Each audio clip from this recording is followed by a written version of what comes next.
Welcome to the channel, everyone.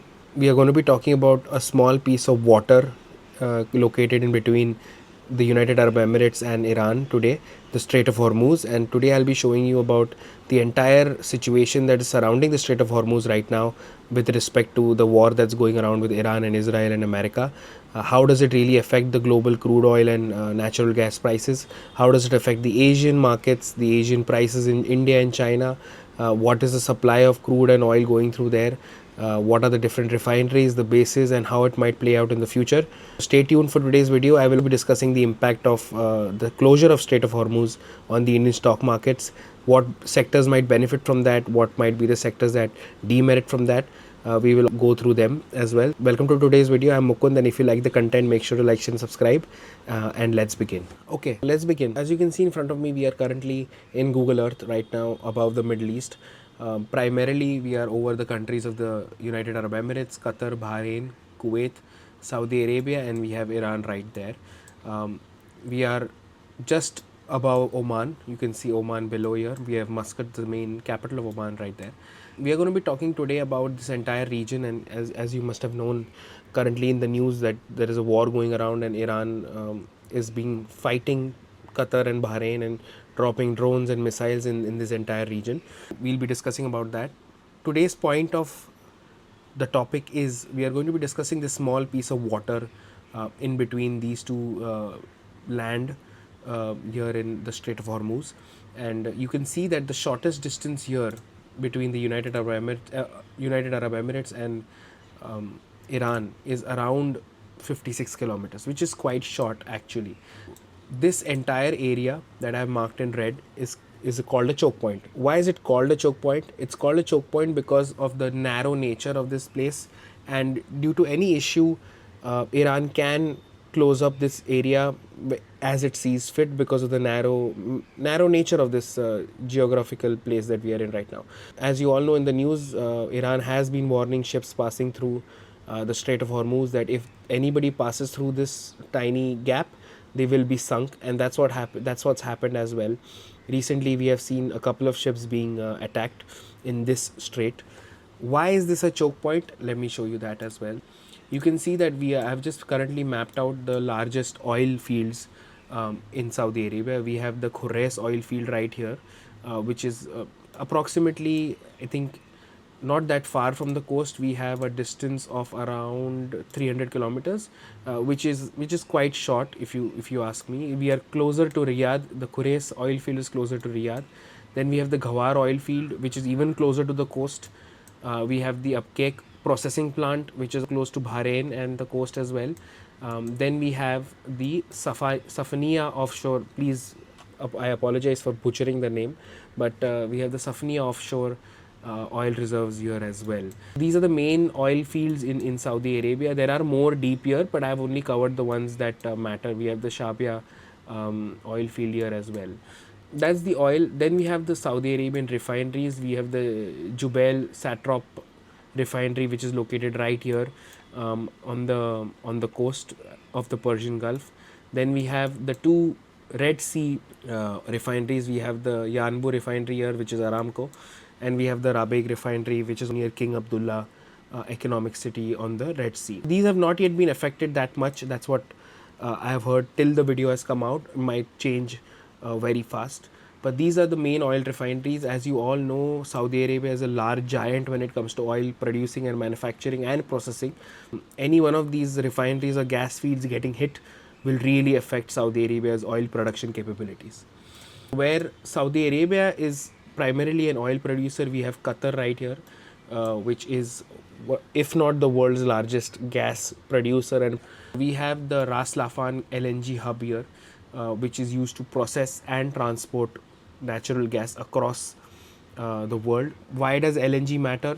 Your heating, your cooking gas, your production, your LPG, your CNG, all of it comes from LNG, natural gas, and Qatar being the largest producer of it.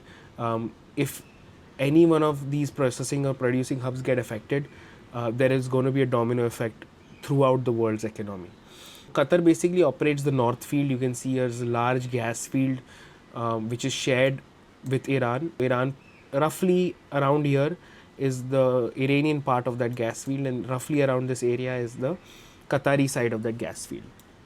Then we have the Masayed International City. Please, I apologize if I mess up the pronunciation. This is a very large LNG producing facility here in Qatar. Qatar and Saudi Arabia have massive production and processing facilities of gas as well as crude oil in the Persian Gulf, and all of the content of this production flows through the Strait of Hormuz. The Persian Gulf as well, but the Strait of Hormuz is a vital choke point right there. We have oil flowing from Kuwait, which I have not yet pointed out, and Iraq as well. These four countries combined, we have the UAE, we have Qatar, we have Kuwait, and we have Bahrain as well as Saudi Arabia. Majority of all of their production flows through the Strait of Hormuz. These are all the main American military bases. We have seen videos of Iranian drones and missiles striking the Al Dhafra Air Force Base here in the UAE, just located near the downtown of Abu Dhabi. Then we have the Al Udeid Air Base, which is located just close to Doha, Qatar. This was one of the first bases to get vacated when the war was just about to begin, when Trump was, compiling his forces near the region. Then we have the 5th Fleet headquarters here in Bahrain, which is located on the near the port of Bahrain. There is that video that was going around of a missile dropping in Bahrain and that huge explosion that happened here. Then we have the two camps here in Kuwait, mainly Air Force. We can see all the planes flying through here. We heard the recent news of 3 F-16 or F-15 fighter jets being shot down by friendly fire by Kuwaiti forces here. Then we have the Prince Sultan Air Base here in Saudi Arabia.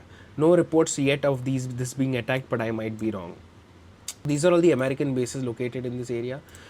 So approximately the green line that I have pointed out here, the green line that you can see on the chart here basically shows all the production of oil, the way it flows through, and the other line here shows the production of gas. As you can see, both of these shipping routes pass through the narrow Strait of Hormuz, and that's really problematic because Iran closing this or any threat of closure here will make ships compile or pile up here or on this side, and it will lead to a cascading effect on the global economy.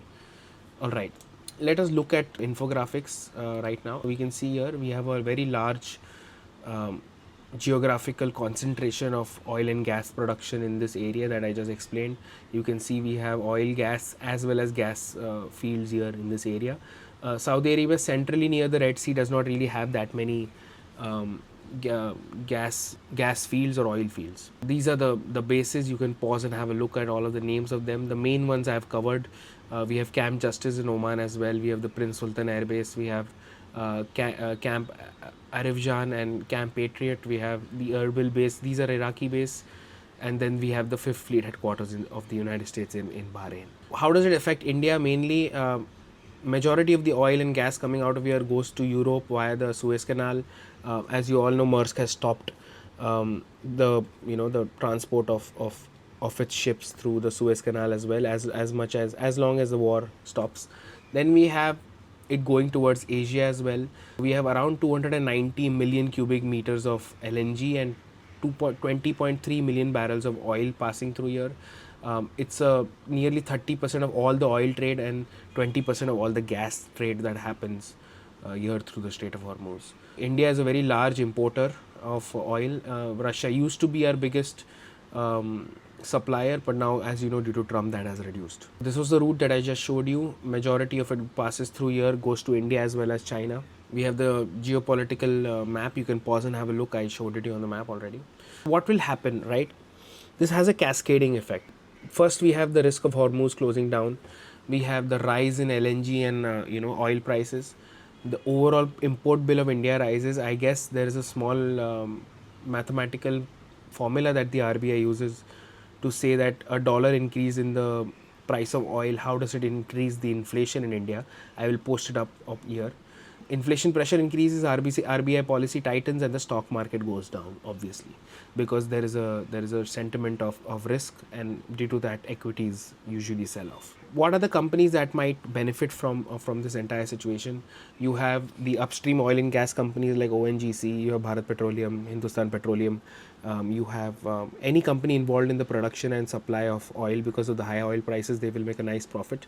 Every sector here on the right hand side will fall in disrepair. We have the Bharat Petroleum and all of the companies which sell oil or petrol. We have the petrochemical users, we have plastics, we have auto, we have logistics and airlines. These will be under immense pressure.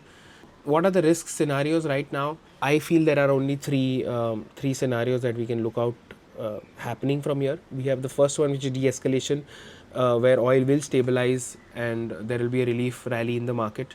There might be a partial disruption where oil will remain elevated and you can expect ups and downs or volatility in the markets.